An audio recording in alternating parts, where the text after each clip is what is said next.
I went to college. I went and worked out 5 hours a day. And I was working on construction. Because in those days in bodybuilding, there was no money. I didn't have the money for food supplements or anything. So I had to go to work. So I worked on construction. I went to college. I worked out in the gym. And at night, from 8 o'clock at night to 12 midnight, I went to acting class 4 times a week. So I did all of that. There was not one single minute that I wasted. And this is why I'm standing here today. With the age of 20, I went to London and I won the Mr. Universe contest as the youngest Mr. Universe ever. And it was because I had a goal. You see, if you don't have a vision of where you go, and if you don't have a goal where you go, you drift around and you never end up anywhere. 74% hate their job in America. The majority of people don't like what they're doing because they're really not doing it because they didn't have a goal and they followed this goal. They just aimlessly drift around, and then all of a sudden there's a job opening, so they get their job because you have to work. But then when you work, it's a chore. It's work. It's not fun. So if you think about, only a quarter of the people really enjoy what they're doing in life. So people always ask me, when they saw me in the gym in the pumping iron days, they say, why is it that you're working out so hard? 5 hours a day, 6 hours a day, and you have always a smile on your face. The others are working out just as hard as you do, and they look sour in the face. Why is that? And I told people all the time, I said, because to me, I'm shooting for a goal. In front of me is the Mr. Universe title. So every rep that I do gets me closer to accomplishing that goal, to make this goal, this vision turn into reality. Every single set that I do, every repetition, every weight that I lift will get me a step closer to turn this goal into reality. So I couldn't wait to do another 500-pound squat. I couldn't wait to do another 500-pound bench press. I couldn't wait to do another 2,000 reps of sit-ups. I couldn't wait for the next exercise. So let me tell you something, visualizing your goal and going after it makes it fun. You got to have a purpose no matter what you do in life. You got to have a purpose. And Muhammad Ali worked his butt off. And I saw it firsthand. And I remember that there was a sports writer that was there in the gym when he was working out and he was doing sit-ups. And they asked him, how many sit-ups do you do? And he said, I don't start counting until it hurts. Now think about that. He doesn't start counting his sit-ups until he feels pain. That's when he starts counting. That is working hard. And so you can't get around the hard work. It doesn't matter who it is. Work your ass off. There is no magic pill. There is no magic out there. You cannot get around. You have to work and work and work. Make sure of this and make sure of that and all that stuff. So it's work. And it drives me crazy when people say that they don't have enough time to go to the gym for 45 minutes a day and work out. Or to do something for 45 minutes to an hour a day to improve. If it is physically improve or if it is mentally to improve. Imagine you read 1 hour a day about history. How much you will learn after 365 hours in 1 year. Think about if you study about the history of musicians, of composers, how much you would know. Imagine if you would work on a business, on some business that you want to develop every day for an hour. Imagine how further along you will go and get. So it drives me nuts because we have, when people say we don't have the time, we have 24 hours a day. We sleep 6 hours a day, so that gives you still 18 hours. There's someone shaking their head out here in front. They say probably, I don't sleep 6 hours, I sleep 8 hours, right?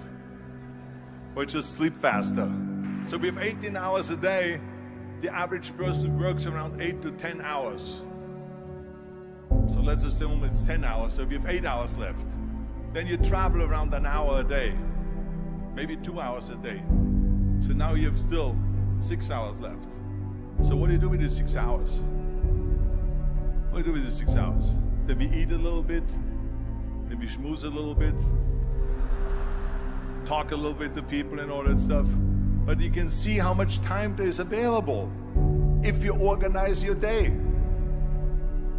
So you got to work hard. I hate plan B.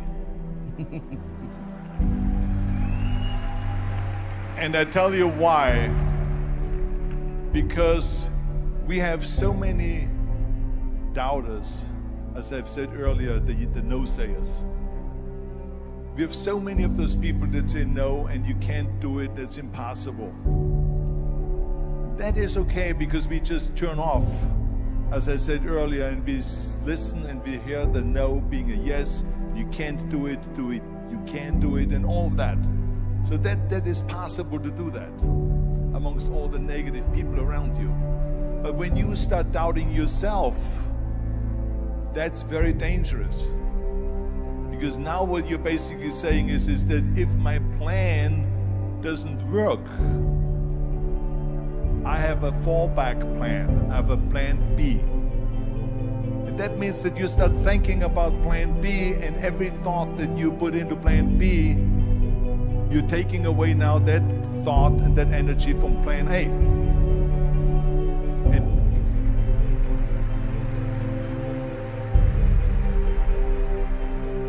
And it's very important to understand that we function better if there is no safety net, because plan B becomes a safety net. It says that if I fail, then I fall and I get picked up and I have something else there that will protect me. And that's not good, because people perform better when there's no safety net. People perform better in sports and everything else if you don't have a plan B. I'm telling you, I've never ever had a plan B. I made a full commitment that I'm gonna go and be a bodybuilding champion. I made a full commitment that I'm gonna be in America. I made a full commitment that I'm gonna get in the show business and I'm going to be a leading man. No matter what it takes, I will do the work. I will do the work over and over and over until I get it. And the same was in politics and everything like that. So to me, it is very dangerous to have a plan B, because you're cutting yourself off from the chance of really succeeding. And the reason, one of the main reasons why people want to have a plan B is because they are worried about failing. What is if I fail, then I don't have anything else? Well, let me tell you something. Don't be afraid of failing, because there's nothing wrong with failing. You have to fail in order to climb that ladder. There's no one that doesn't fail. Michael Jordan said in one of his interviews, when they said, "You're unbelievable, you're the greatest basketball player of all times." I mean, tell me about that. And he says, well, you're just mentioning the successes. But he says, for me to become the greatest basketball player, I missed 9,000 shots when I was playing basketball at the NBA games. So during these games that he was so successful, he missed 9,000 shots. Does it make him a failure? No. He's one of the greatest basketball players of all times, but he failed 9,000 times. Do you get it? We all fail. It's okay.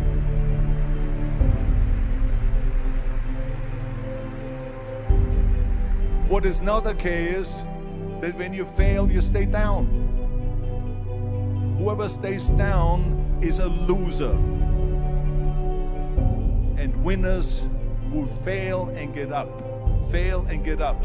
Fail and get up. You always get up. That is a winner. That is a winner. I failed in bodybuilding. I lost bodybuilding competitions. I lost powerlifting competitions. I lost weightlifting competitions. I had movies that went in the toilet and that were terrible and got the worst reviews. And in politics, I remember I had many of the initiatives on the ballot, and we lost.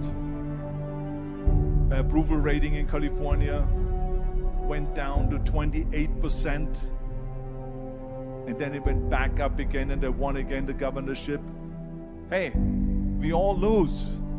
We all have losses. This is okay, and this is why I say don't be worried about losing, because when you're afraid of losing, then you get frozen. You get stiff, you're not relaxed. You got to be, in order to perform well in anything, if it's in boxing or if it is on your job or with your thinking, is only happening when you relax. So relax. It's okay to fail. Let's just go all out and give it everything that you got. That's what it is all about. So don't be afraid to fail.